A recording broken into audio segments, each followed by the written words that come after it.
Hey guys, welcome back. This is History of Futurama Season 4, Episode 6 of my show, which is also going to be about Episode 6. Now, Episode 6 is known as Where the Buffalo Roam. But before I start talking about it, I just want to mention two little things. It's getting late as I'm recording this, so what I might do is I'll record this tonight, but I'll post it tomorrow, probably after breakfast or something. But I'm probably gonna go to bed right after I finish recording this. I just wanted to get that out of the way, though, before I started. Anyway, and now that I brought the title of this episode up, I'm just gonna mention something very quickly here. This episode is also gonna be mainly the storyline of this episode is gonna be focused on Kif trying to get Amy's parents to accept him, which doesn't work out. I just wanted to get that out of the way, and I thought I'd bring it up before I started talking about the actual episode, because of the fact of what happens between Amy and Kif in the next season, and I'm going to be covering. I'm not going to get into the full details of that part of it, but I just thought I'd bring it up since I mentioned it. Anyway, the way this episode first starts off is the Planet Express crew basically go with Amy to Mars for the Mars Day celebration, basically. Which for the Wong family is it's the day that commemorates the day when their ancestor, Reginald Wong, basically fought the Martian land from the native Martians and stuff. By selling it for one lousy bead, which I'm not gonna explain what the bead actually is until I get to that point. I just wanted to bring the bead thing up because it's funny because they think it's just a lousy bead at the time, but it's but they're gonna find out at the end what it actually is, what they traded it for. Anyway, basically what happens is after that,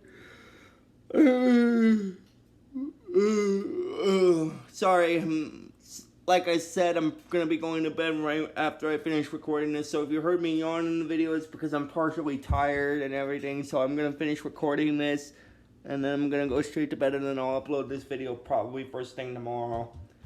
So if you heard that yawn in the video, I completely apologize for that. Anyway, basically, the rest of the Planet Express crew, along with Amy, go to Mars to celebrate Mars Day, and then basically, Leo Wong, who is Amy's father, basically sees them, and he's like, "Hey, there's Amy's friends," and he says in a joking way, like, he's like, "I know it's them because they know use good grammar." Oh my god. Anyway, they show up, and then basically, afterward, what happens is, after they show up, they start celebrating Mars Day, and then basically, while they're celebrating it, basically what happens is, Fry wonders what Mars Day is, and then basically,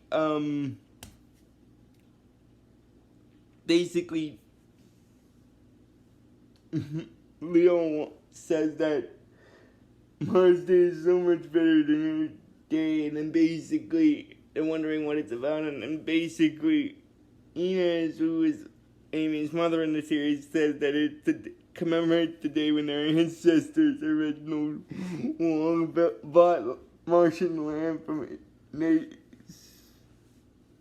native Martians for one lousy bead, and then basically they say that they're stupid kind of thing, and I just didn't want to bring that part up anyway. But Leo wonders why they call them that, and then Leo said that they traded their whole planet for one lousy bead. Sounds stupid to me. Anyway, and then basically Leo said that it does, but that doesn't mean that they can make fun of it and stuff. And basically what happens is, after that, what happens, is Zoidberg is telling Leo and Amos that he's having a wonderful time, and then basically Leo's getting upset with him because he's like, "You've been here 5 hours, and already you tear up couch, and already you tear up couch. Draw mustache on priceless paint, painting, and fill pool with brine shrimp." And he said not bad for a city person, and then he mentions that he took the liberty of fertilizing the caveat, which is, and then Leo starts to bite into it, but he gets cautious because of that, and then basically what happens is he takes a bite into it anyway, and then basically, what happens is, Amy goes over to see one of the buffalo that, and speaking of the buffalo, I just want to mention something. Leo explains to them that basically, after he shows them the buffalo the first time, he tells them that they're basically the buffalo are used for everything on their ranch. Meat, milk, and their shells basically make a good rowboat. Oh my god! And that's when Zoidberg is in a boat, in a rowboat made from a buffalo shell, and he tells them that he broke their television. I'm not sure about the specifics as to how he broke their television because it's not exactly explained. And the funny thing about that is, now that I brought the buffalo thing up, I just want to mention something. When Hermes sees the cattle, he's like, "Oh man, it must take forever to brand all those cattle." But then Leo tells him that not really, because they own so much stuff. It's easier for them to brand what's not theirs. And then so he brands basically Hermes' briefcase, and then which says not property of Wong, and then basically Hermes is telling him not to do that not because he's annoyed, but he's telling him quietly not to do that. And then basically Amy goes to see Betsy, which is a special buffalo that she raised herself from a larva that ate one of her sweaters. And then basically after Leo sees Betsy, he said that if really proud of Betsy, they're gonna have her for dinner at Amy's wedding if she ever get married. And then basically Amy gets upset and tells them not to say stuff like that when we see her boyfriend for the first time, which is Kip. And then basically Kip is arriving with Seth Bennigan in the ship, and then basically after he shows up, Kip gets a little nervous after showing up, and then Amy tells him to calm down, but he tells him that he tells her that she doesn't understand when he gets nervous, he can't control his camouflage reflex. Oh my god, I'm sorry, the camouflage reflex thing. Oh my god. Anyway,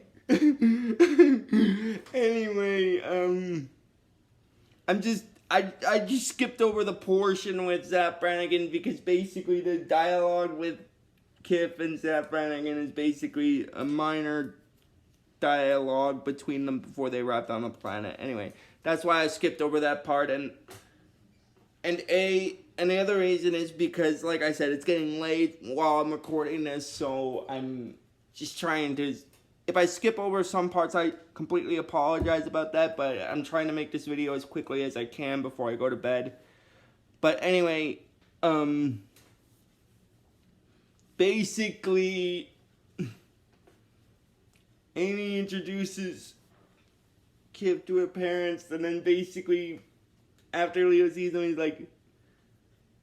he mentions that he has instant dislike of him, and then basically,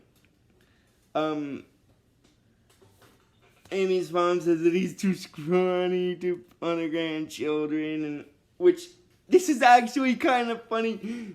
They already technically know him because they actually were the ones who first introduced Amy to him back in season 2 when Zap chickened out of being the captain and gave Kifter the captain. So technically they're the ones who first introduced Kifter, which is kind of funny. Like, oh my god, I'm sorry, but it's funny in an idiotic, silly way that they don't like him, even though they were the ones who first introduced him to him because of adverse circumstances, because of the whole thing with the spaceship Titanic and the crashing into that wormhole and everything. Oh my god, I'm sorry. I'm just. Anyway, he said that he's too scrawny to father grandchildren, and basically, Amy said that he's not scrawny, he's just small boned, and then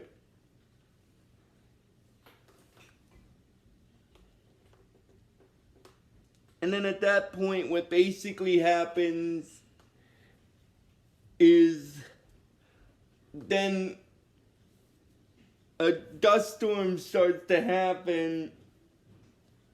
Well, after Kip tries to impress Amy's parents and it doesn't work out, later a dust storm happens, and then Leo's like, dust storm! Oh, a dust storm! Everybody in the house! And wipe your damn feet!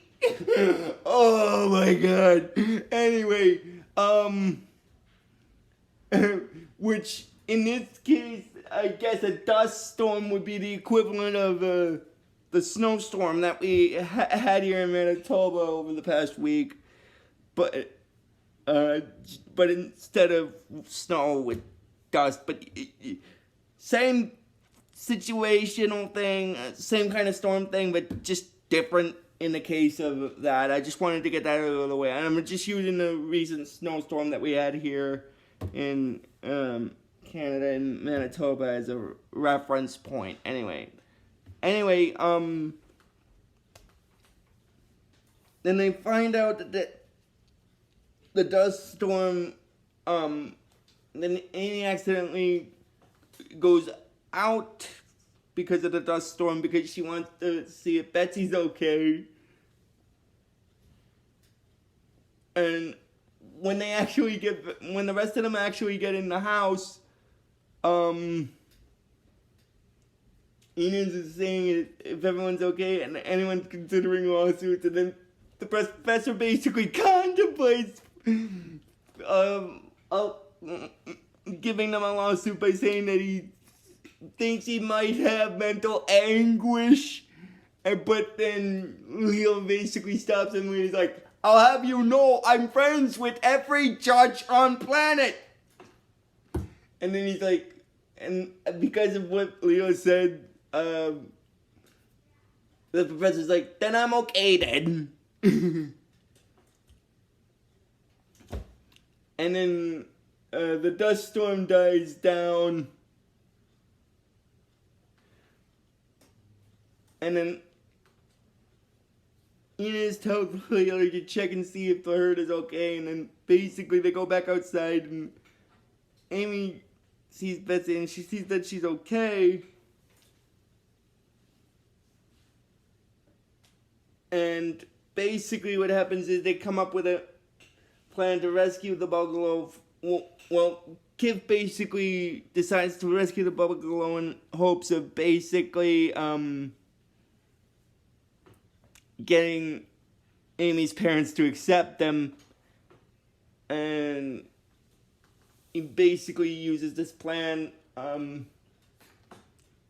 by using the only buffalo that they have left, which is Betsy, in order to rescue the others. And then Betsy keeps following Kip around and stuff, and then basically what happens is Amy at first starts to, well, at the beginning portion of it, well, when Kip is coming up with the plan, basically she said that he doesn't have to do this to prove his manliness to her parents, but then Enid says that he does, and then basically what happens is, after that, what happens is basically Kip's plan is to lure the rustlers out using Bugalo as a trap, but there aren't any Bugalo left except for Betsy, so they have to use Betsy as bait in order to find the rustlers, and so they have to leave and stuff, and then Amy at first stays behind after they leave, but then catches up with Kip and the others after just to basically give Kip a kiss, basically, which causes his both. I think it's both is him being surprised, and I think it's also a thing with his camouflage reflex, which I should mention this as well. When he talked with Amy about meeting their parents, he was nervous, and he tells her that basically when he gets nervous, he can't control his camouflage reflex.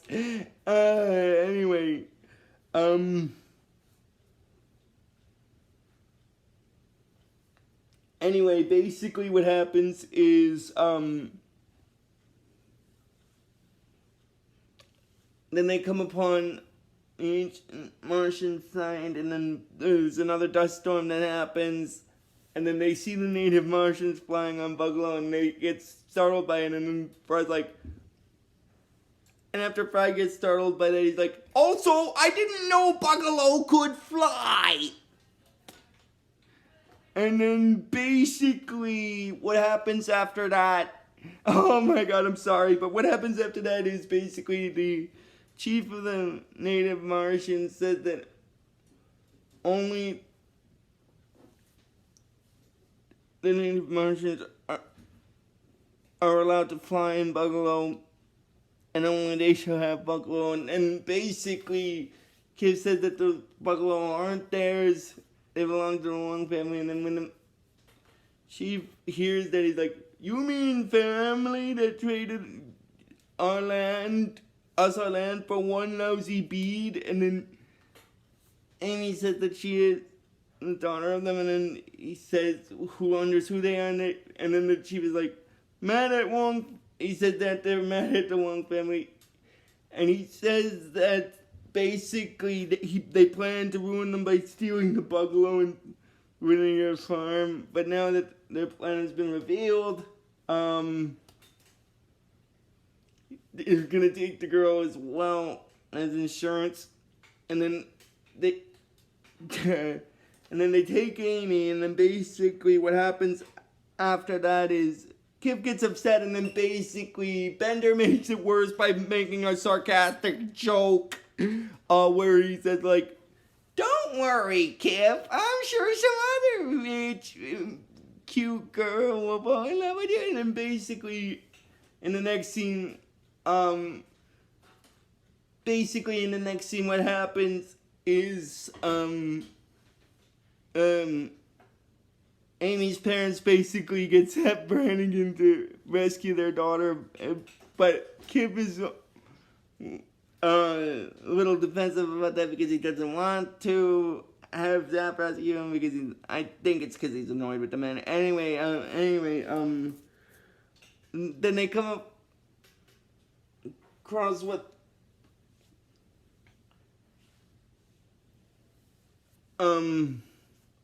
then they enter into the reach where the native Martians area is, and then they enter into there, and then the chief of the Martian tribe basically welcomes them in, and then basically that tells them to take him to his leader, and then basically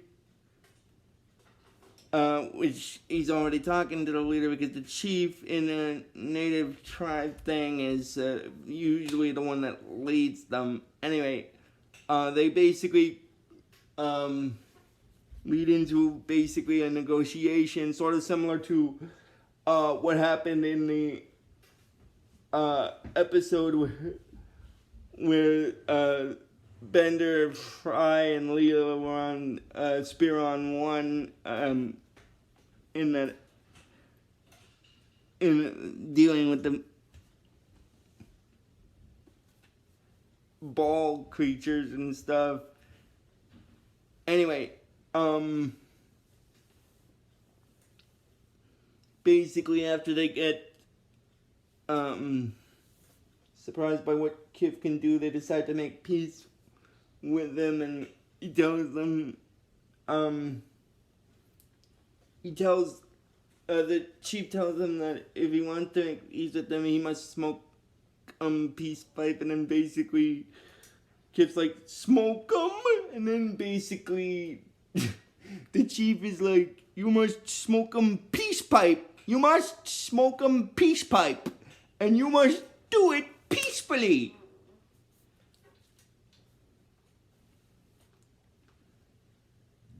And so the chief basically smokes the peace pipe first to signify it, and then basically what happens is Kif smokes it, but what happens is because of the smoke he starts to cough, and then the native Martians get upset with him about that, and he's like, oops, and then the chief of the Martian tribe said, you have coughed at our offer of peace, so now we will destroy you.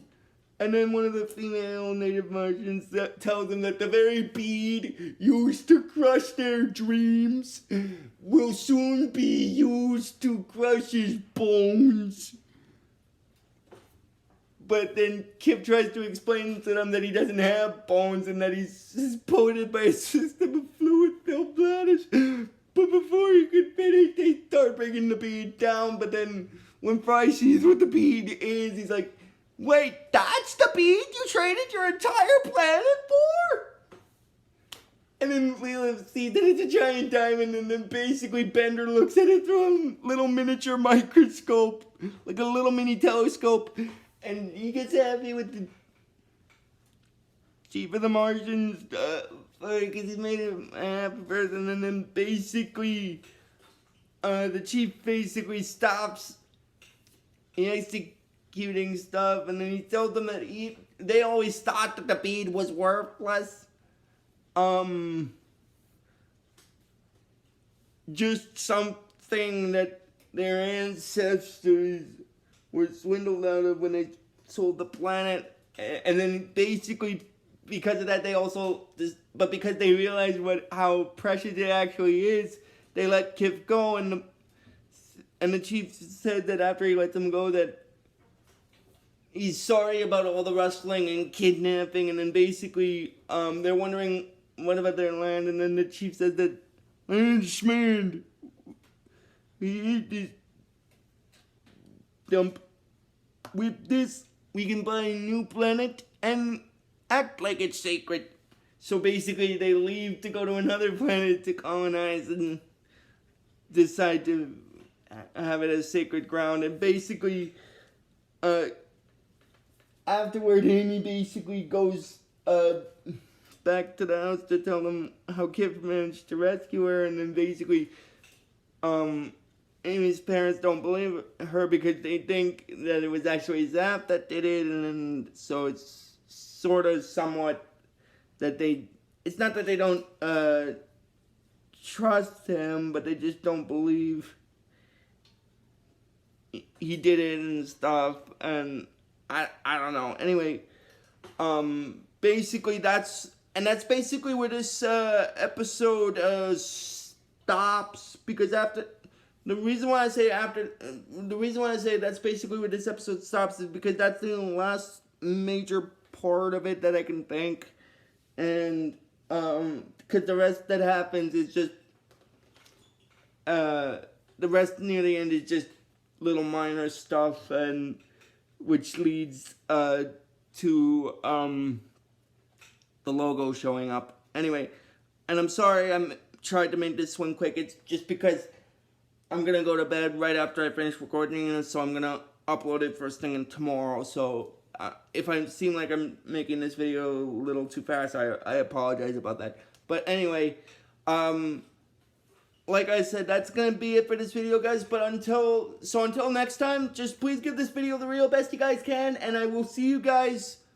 probably, maybe not tomorrow for the next, well, maybe sometime tomorrow for the next video. But maybe like sometime tomorrow afternoon or tomorrow evening for the next video. But until then, guys, either way, just please give this video the real best you guys can. And I will see you guys next time.